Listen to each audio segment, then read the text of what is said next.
Chapter 24. Here he comes, said Laurie. Don't be a chicken. Colleen bit her bottom lip. It was after school. The three girls stood across the street and watched Jeff. Maybe we should wait until tomorrow, said Colleen. Hey, Jeff, Laurie shouted. No, Colleen whispered. Jeff turned. Laurie and Melinda walked towards him and Colleen lagged behind. Hello, Jeff, said Laurie. Hi, Jeff, said Melinda. Hello, hi, answered Jeff. Laurie laughed. Come on, Colleen, said Melinda. Ask him. Colleen blushed and looked away. Colleen has something she wants to ask you, said Laurie. Well, okay, well, stammered Colleen. Quit bothering me, Jeff said very quietly. We're not bothering you, said Laurie. Colleen just wants to ask you. Melinda stopped her. Let Colleen ask him, she said. Well, see, said Colleen. Okay, she took a deep breath. I'm having I don't want her asking me anything, Jeff snapped. Colleen turned bright red. And quit saying hello to me too. We can say hello to you if we want, said Melinda. It's a free country. Well, I don't want you saying it to me, said Jeff. Don't worry, Colleen exploded. I won't. I will, said Laurie. Hello, hello, hello, hello, hello. Shut up, said Jeff. He slammed his book down on the sidewalk. Hello, Jeff, said Laurie. Jello, Jeff. She laughed at her mistake. Jello, Jeff, hello, Jello. She laughed hysterically. And quit laughing, Jeff shouted. She can laugh, said Colleen. You can't tell her she can't laugh. Hello, hello, hello, hello, hello, hello, hello, hello, said Laurie as fast as she could. Shut up, screamed Jeff. You shut up, said Melinda. I'm not afraid of you, Melinda, said Jeff. I'm not afraid of you either, said Melinda. Jeff raised his fists in the air. Melinda did the same. Laurie shrieked with anticipation. Okay, hit me, said Jeff. You hit me first, said Melinda. No, you hit me first, said Jeff. Somebody, hit somebody, shouted Laurie. Jeff tapped Melinda's shoulder with his fist. She slugged him in the stomach. As he bent over, she hit him in the nose. Jeff flailed his arms as he tried to defend himself, but Melinda kept punching him in the neck, in the stomach, and then in the eye. Jeff fell to the ground. Melinda jumped on top of him, knees first. She sat on his chest and held his arms flat against the ground. Laurie knelt beside him and slapped the ground as she counted. 1, 2, 3, 4, 5, 6, 7, 8, 9, 10. Melinda stood up. Laurie held Melinda's arm high in the air. Holding her nose with the other hand, she bellowed, The winner and still champion of the world. Marvellous, Melinda. Colleen clapped her hands. Chapter 25. I'm going to be good, thought Bradley. And then, when everybody sees how good I am, they'll know I'm not a monster. And Mrs. Ebble will give you a gold star, said Ronnie. Bradley was so excited. He didn't realise he was putting on 2 different coloured socks, a blue one and a green one. He tied his shoelaces and went into the bathroom and looked at himself in the mirror. His black eye was almost gone. It had faded into a light brownish yellow colour. He hurried out to breakfast. His mother made oatmeal for him.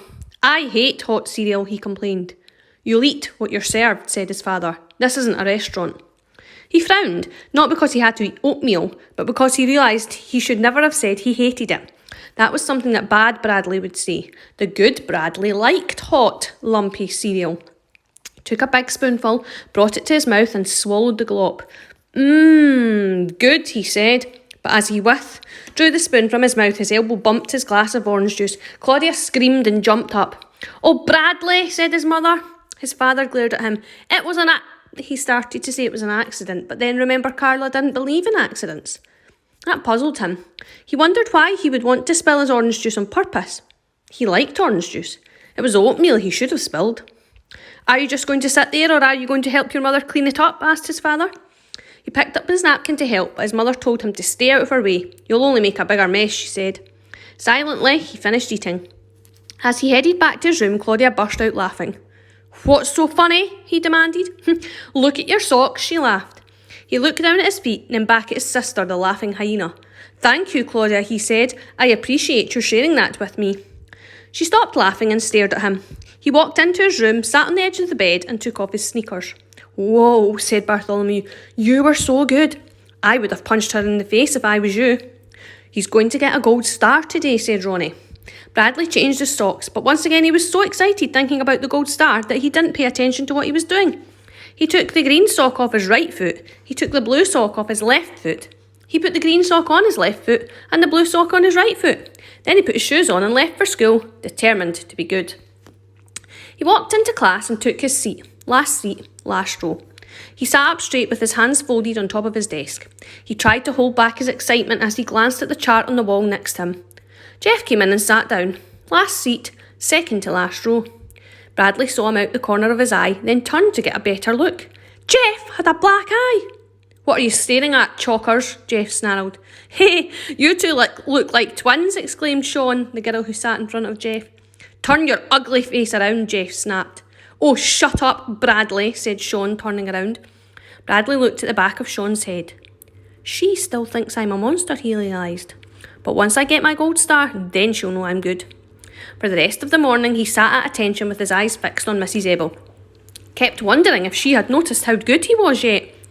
As he walked outside for recess, he was almost certain there'd be a gold star next to his name when he returned. Curtis and Doug, two of Jeff's friends, came out of Mrs. Sharp's class. What's the big idea? Asked Doug. Hitting Jeff when he's not looking, said Curtis. Huh? Said Bradley. Doug pushed him. He stumbled backward into Jeff, who pushed him back the other way. Bradley looked around. He was surrounded. Jeff's our friend, said Robbie. Yeah, said Brian. You hit me when I wasn't looking, said Jeff, and my hands were full of groceries. I didn't want to break the eggs. Chicken chalkers, said Dan.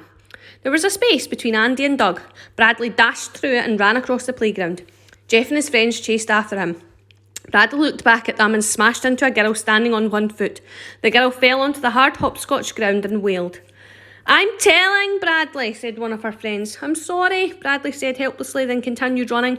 He ran up the concrete steps and entered the school building through the auditorium. From there, he walked quickly to the library. What do you want, Bradley? Asked Mrs. Wilcott, the librarian. Nothing, he mutters as he sat down at one of the tables. He leaned his head against his hands, propped up by his elbows. What if Carla's wrong? He worried. What if I really am a monster? I don't want any trouble from you, Bradley, said Mrs. Wilcott. Chapter 26. We'll get you at lunch, Chalkers, Robbie whispered as Bradley returned to class. You're late, said Mrs. Ebel. He sat at his desk, last seat, last row, and looked at the chart on the wall next to him. Of course there was no gold star next to his name. He had already done 3 things wrong. First, he had knocked over a girl and made her cry. Second, he was late getting back to class. And third, and worst of all, his name was Bradley Chalkers. As long as his name was Bradley Chalkers, he'd never get a gold star. They don't give gold stars to monsters. They beat up monsters. He looked around at Jeff, Robbie, Russell and Brian. He had to concentrate very hard to keep from crying. The worst part wasn't getting beat up. The worst part was that he knew everyone would love it so much. He imagined the whole school, the boys, the girls, and even the teachers, standing by and cheering as Jeff's gang took turns hitting and kicking him. When the bell rang for lunch, he slowly took his paper sack out of his desk. We'll be waiting for you outside, Jeff said to him. Bradley watched him walk out the door. He walked slowly towards the front of the room, then suddenly dashed out the other door and into the hall. Bradley, come back here, Mrs. Ebel yelled. He kept running. So what if he got in trouble? What difference did it make? He pulled on the door to the library. It wouldn't budge. The library was closed during lunch. He tried to think of somewhere else he'd be safe. There he is, said Doug, stepping out of the auditorium. Bradley turned and ran back the way he had come. He rounded a corner, then stopped and made a quick and desperate decision. He opened the door to the girls' bathroom, closed his eyes and stepped inside. He opened his eyes. Luckily, the room was empty. He held his breath and listened. Nothing could be worse than being beaten up inside a girl's bathroom. They'd probably stick my head in a girl's toilet, he thought. He waited. He didn't hear anything. He looked around. The floor and the bottom half of the walls were covered with green tile. There were 2 white sinks and a paper towel dispenser. There were 3 toilets in 3 separate stalls. Each stall had a door. It looked very much like the boys' bathroom. Girls' toilets appeared to be the same as boys' toilets. He was disappointed. He couldn't risk going back out into the hall. He leaned against one of the stalls, reached into his brown paper sack and took out his roast beef sandwich. Someone was opening the door. He quickly put the sandwich back in the bag and hopped into a stall, closing the door behind him. He stood on the toilet so his feet couldn't be seen. He listened. He heard a person walk across the tiled floor and then enter the stall next to him. He covered his mouth with his hands as he heard some very familiar but very private sounds. At last the toilet flushed and he heard the person zip her pants and walk across to the sink. He heard the sound of running water and then a paper towel pulled down from the dispenser. Finally, the bathroom door opened and shut. He exhaled, hopped off the toilet, stepped out the stall and froze. 2 girls were staring at him. One was the girl who had used the toilet next to him. The other had just entered. He wondered which was which. Then he heard the loudest scream he'd ever heard in his whole life. That answered his question. He darted past them, opened the door and flew into the hall. He rounded a corner, came to a door and pounded wildly on it until it opened. "Bradley?" said Carla. "Hello, Carla." He held out his hand. "It's a pleasure to see you today." Chapter 27. She shook his hand.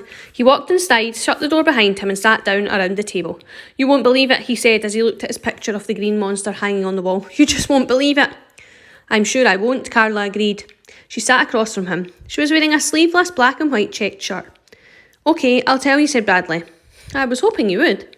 Do you know where I was before I was here?" "No." He slammed his fist on the table. "The girls' bathroom." He told her all about it, how the girl had used the toilet next to him and how he thought she had left, but really another girl had entered. "At first I didn't know which girl was which, but one of them screamed, so she must have been the one." "Who was she?" asked Carla. "Did you know her?" "Yes, but I don't think I should tell you her name. She probably doesn't want anybody else to know." "Well, that's very considerate of you, Bradley." He shrugged. "Shall we have lunch?" asked Carla. "OK." He took out his roast beef sandwich. Carla set her lunch on the table. She had a carton of yoghurt and a plate of sliced tomatoes and cucumbers. "That looks good," said Bradley. "You want to trade?" "OK." They traded lunches. Bradley ate a slice of cucumber. He thought it was delicious. "So, what were you doing inside the girls' bathroom?" asked Carla. She took a big bite out of Bradley's roast beef sandwich. "Jeff and his friends were chasing me," he explained. "Jeff's got a black eye just like me, and they all think I gave it to him." "Did you?" He could have lied. He could have said, "Sure." He beat up Jeff with one hand tied behind his back. He knew Carla always believed whatever he said. "No, I can't even beat up a girl," he said. "Melinda Birch beat me up. Do you know her?" "No." "Well, you'd like her. She's nice." Carla smiled. Bradley ate a slice of tomato followed by a spoonful of yoghurt. "I hid in the library at recess," he said. "They couldn't beat me up in the library, even if they found me. You can't even talk in the library." "Yes, I know. Isn't it amazing?" "What's that?" "The library. All those books, and they're all different, aren't they?" Carla nodded as she drank Bradley's juice through a straw. "I kept thinking about that the whole time I was there," he said. "They're all different, but they all use practically the same words. They just put them in a different order." "Did you—" "Just 26 letters," he told her. "All they do is move those letters around, and then they say so many different things." "Did you—" "You'd think after a while they'd run out of things to move them around," said Bradley. "Did you check out a book?"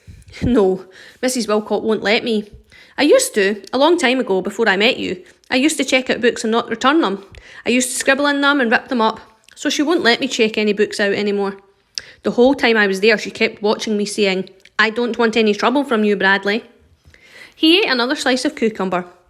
"I just wanted to look at a book. I wasn't going to ruin it."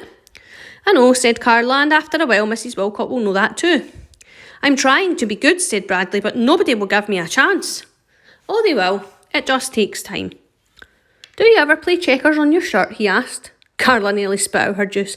She laughed and shook her head. "I like your shirts," he said. "I like your socks," said Carla. Bradley looked at his mismatched socks. "I thought I changed them," he said, befuddled. "I hate socks that match," said Carla. "See?" She stuck out her legs. She was wearing white pants. She had on one white sock and one black sock. Bradley smiled. It wasn't his usual twisted smile, but one that was genuine. It was one that, up until now, had only been seen by Ronnie and Bartholomew. "I know something good you can do," said Carla, "and Mrs. Ebel will notice it too." "What?" "Homework." The smile dropped off his face. No, I can't," he said. "Sure you can," said Carla. "I can't." His eyes filled with tears. "You can do anything you want to, Bradley Chalkers. I have a lot of confidence in you." He shook his head. "But I can't." His voice cracked.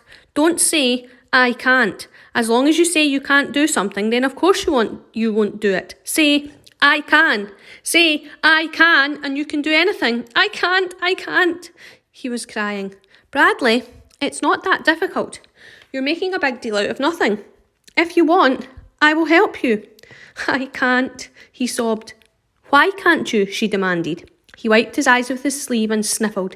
He looked Carla straight in the eye and said, "I don't know what page we're on." "Oh, Bradley," Carla whispered. Her eyes glistened. She stood up, walked around the table and kissed him on the cheek.